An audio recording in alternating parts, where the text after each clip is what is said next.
បងអីពីលើគឺស្អាតខ្លាំងហ្មងហើយបាច់ថៃពីក្រុមហ្នឹងគឺអត់តាក់ទឹកទេទាំងអស់គ្នាថ្ងៃនេះខ្ញុំមកបរៀនធ្វើម៉ូតតកដែលខ្ញុំធ្វើនៅលើដៃទាំងអស់គ្នាឲ្យម៉ូតហ្នឹងស្រួលធ្វើឲ្យស្អាតទៀតឥឡូវយើងចាប់ផ្ដើមមកលាប base coat ពីក្រុមកញ្ចក់សិន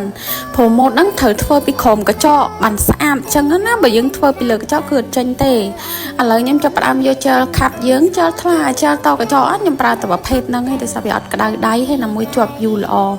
បន្ទាប់មកយើងយកជក់យើងរៀងទូចល្មមយើងយកមកបៀកនៅក្រុមកញ្ចក់ហ្នឹងណាដែលយើងត្រូវធ្វើម៉ូតហ្នឹងទាំងអស់គ្នាចាពេលដែលបៀកហ្នឹងគឺយើងប្រយ័ត្នមែនតែនកុំឲ្យហៀកុំឲ្យជើលហ្នឹងច្រើនពេកកុំឲ្យតិចពេកសំខាន់ជាងគេនៅខាងចុងកញ្ចក់អញ្ចឹងណានេះយើងបៀកឲ្យស្មើអញ្ចឹងមកបន្ទាប់មកទៀតយើងចាប់ផ្ដើមយកថង់ប្រភេទថង់បច្ចាគឺថង់រោមផ្លែឈើអាថង់ស្ដាងតុនហ្នឹងណាអាហ្នឹងមិនយើងធ្វើចេញស្អាតបើយើងធ្វើថង់ធម្មតាធ្វើអត់ចេញស្អាតទេ